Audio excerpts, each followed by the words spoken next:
Good morning everyone, I'm Carola Cipolletti and today I'm going to talk to you about this book that I've read last month, and it is the true story of the Maverick who pioneered open heart surgery, and is written by Wayne Miller and published by Crown Publisher in New York in 2000. So not so far from today, but as we know, medicine is characterized by continuous development, and surely until today lots of things are changed. As we can understand from the title, it deals with the history of open heart surgery, especially with the development of science and discoveries and improvement of new machinery. The main character of the story is Dr. Lilly, who was born in Minneapolis, Minnesota, and he studied and worked there.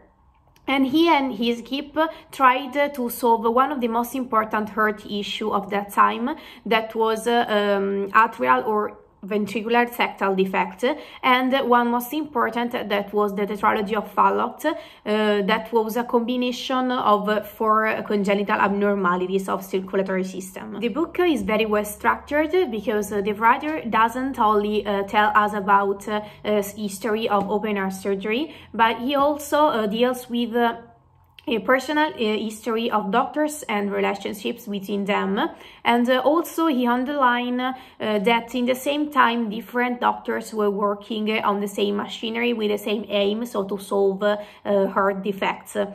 He also introduced some historical events of from the medical point of view. In fact, he deals with hypothermia of Lilly, that introduced hypothermia to solve some different problems, and one of the most important is that he deals with Forsman. Forsman in 1956 won the Nobel Prize showing his catheterization. Forsman is very successful because he tried catheterization on himself before trying it on patients to be sure that it worked. He also deals with Barnard, that is an important figure in the world of open heart surgery because he's the first doctor who succeeded in transplantation of the heart. Even though in this book the writer didn't focus in a very deep way on Barnard, but obviously it has a very important role in the history of open heart surgery.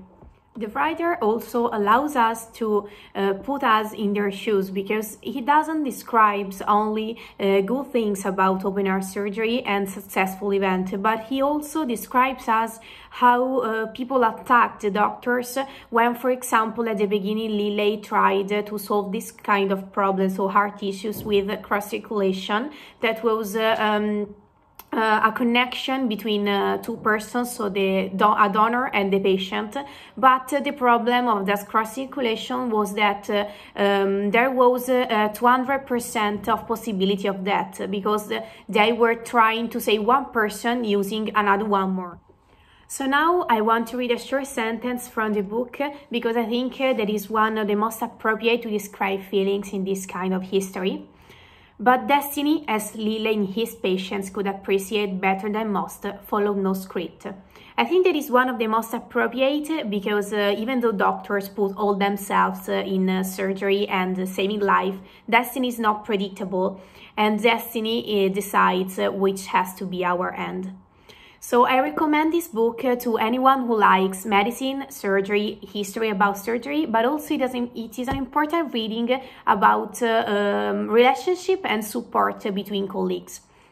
So thanks for your attention. I really suggest to read this book because it's one of the most beautiful I ever read. And so goodbye and have a nice day.